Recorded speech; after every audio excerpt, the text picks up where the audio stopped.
Well, we're on the Provo River in the middle section, the lower part of the middle section near Charleston, and it's the middle of the day on a hot summer day. But we have gotten ourselves into a good situation here. The fish are biting. There's some small mayflies hatching, just enough, and we've got some shade here, and we have a big pool that hasn't been fished much, or so it appears. Not much sign on the bank.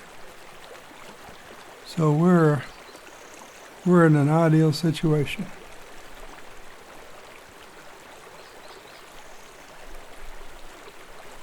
We caught a lot of fish this day. We started out in the main part of the pool here, and we're catching mostly whitefish. Had quite a few fish on that didn't stay on. You wouldn't expect to have much action when it was early afternoon in the middle of summer, but we did. The water this year, the flow from the reservoir above, from Jordan Hill above, has been a little higher than we're used to, and colder, of course, because there's enough of it coming down. Well, it has a nice fish on here. This is a whitefish. They fight hard. They fight really hard. You have to get them out of the current. Once you get them out of the current, you can land them pretty easy. But if they're out in the current, they're so streamlined and designed for hydrodynamics that you can't really handle them. Get them out of the current though, and they're hurting. Well, I guess they are. Yeah, they are hurting because they're hurting for oxygen and stuff in that slower water too. They have tough mouths. They're hard to hook. If the hook does get in their mouth good, you usually get them. You can play them pretty hard, but it's hard to get the hook set.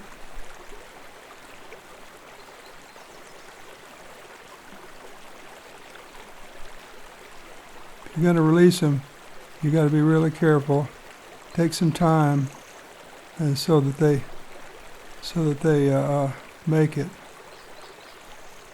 Dan's taking some extra time with that one.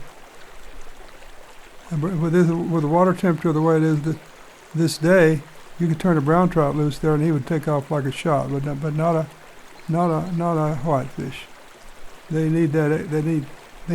They're adapted to very fast water and cold and lots of oxygen, and you get them in close to the shore, and they stress out pretty easy.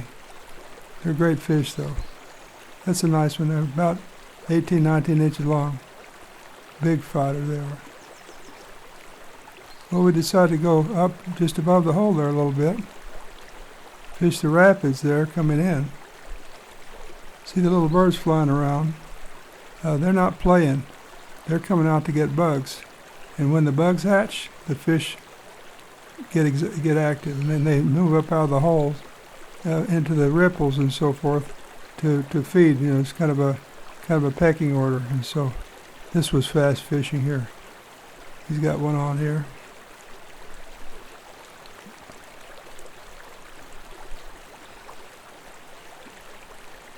It's hard to land them when they're below you like this. He lost a number of them, and anyone would.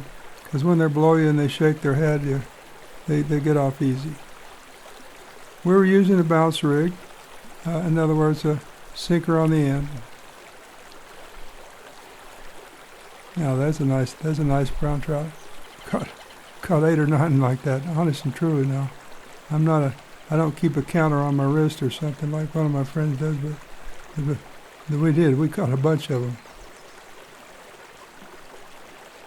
No, they weren't that big. See, we're getting hits on just about every cast. I mean, not kidding. So we were using a small artificial worm in kind of a purple color, and then we had a split case nymph. It's like some people would call them a split case PMD, but no, it had a little green. I had tied it. Had a green wing case, a wing coming out instead of a yellow. It was really working good. It's about a size 20. That's another reason it was hard to keep some of the fish on. And the worm was small too. It was only about a size 12 hook or 14. There's another skidded that one in there.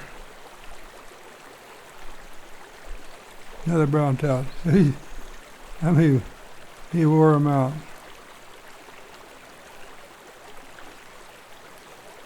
This section of the river is standard regulations. In other words, people come through here and they do the regular state regulations. Limit is 4, any size. It's not artificials only. You say, well, why were we here? Well, we're here because the other fly fishermen weren't, and the trout weren't ready for us. Sometimes you get one that really goes, and we had some pretty big ones on. Had one really big one that got off. I don't know how big it was, but the hook pulled out. It was in a great spot, though. I knew there was a fish there, and he hooked it good, but so he's about wore down out and netting stuff, and I couldn't get organized with my camera because every time I turned around, he was catching one. Wore me out. We have some. We didn't get any real-time audio much for this, except at the end. I have some, and I want to apologize in advance that it was a windy day, and I didn't get the kind of audio that I wanted. But what I did get, I want you to hear it. And my part of it, and I didn't have myself mic'd right, and so it's too complex to edit out. But anyway, please forgive me in advance. If they go below you like that, you want to pull towards the shore and gradually work them out of the current. But they'll turn against you. And if you can get them on top, you can skitter them. Or skate them in on like that.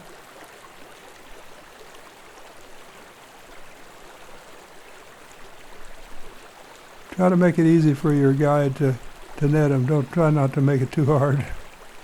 Bring it to them, yeah.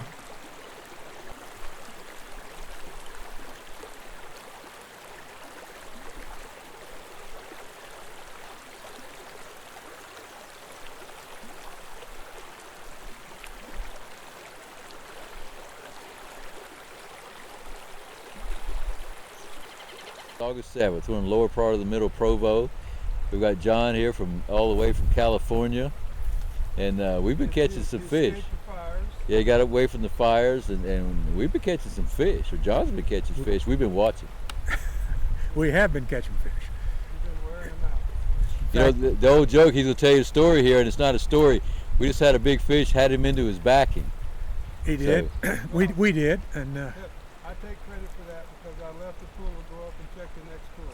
If you guide and you leave your customers, they will catch the biggest fish when you walk away. But in this case, he was a good one because there's two of us. Yeah. it was a good fish. It was one of the most exciting fights I think I've ever had out there in that fast water. And I missed it. Yeah. Well, we got a picture of it. Not me holding it, but we have. We don't have video, but we got a picture. So this is your first time using the bounce rig. Yes, it is, but it won't be the last time. No, because the technique works. So, you know, most of the time we have beginners out here trying to do this, and they don't know anything from what. So, what do you think about it and the difficulties of it? Because you're a more advanced fisherman, but it's still the first time you've tried it. What do you think? Well, it's really effective. Nymphing with weighted, where you have to weight the line is kind of a clumsy operation at best. Yeah. But this, I can tell this is the best way to nymph because it gets things, you get your flies down and where the fish are, and I will use it. I'll use it other places. It's a little bit like steelhead fishing, you know, but keeping the weight down near the bottom and Yeah. getting it down where they are. Yeah. It does give you a physical workout casting it. It's awkward. It's awkward casting. You know, if you don't have the perfect water set up, it's difficult to keep it mended. Yeah. And I always say, if it's not bouncing and if it's not mended, you're not fishing, no matter how much we're enjoying standing out in the cold water. Nobody uses more weight or longer drop than that. Well, you know, it's. I just If feel. it's over 10 feet, I call it a down. Yeah. A down rig. Now the confusing part for me all day was, of course, mending upstream, which I'm very familiar with, Yeah. and then striking the fish downstream, Yeah. which I was having trouble keeping that straight. Well, your Yeah. body wants to do Yeah, I keep wanting to go upstream with it, you know. downstream. Yeah. Yeah, you get mend upstream, and then and we've been on the same side of the river. So as soon as you switch to the other side of the river, it's all backwards. The casting will be easier because it'll be with your forearm. You're Yeah. on backhand. You go the other side. It's actually easier for a right hand on the other side. Yeah. Right. Well, nothing replaces dry fly fishing, but this is effective. It's really effective. But if they're not rising, it's probably a good Yeah, alternative. it sure is. I don't know how many fish we caught, but it's a bunch today. You're And- probably up around 15 fish, but you've got At least, you've got 4 or 5 fish that are over 16 inches. I did. So That's one guy. yeah, and that's not. No, I think fishing was great this afternoon. Yeah. Fish, in spite of the fact that Dan is harassing you, standing there and saying, Strike downstream. "Hi." Yeah. Yeah. Men. Men. At least Well- you have to tell you to take your hand off the rim. Yeah, Yeah. right. Well, if this bounce rig isn't mended, you're not likely to catch fish. That's just the way it is. That's probably true of any nymphing, but Yeah, maybe it's especially. it's so important, and a lot of people don't get that. And as soon as they do get it, they start catching fish.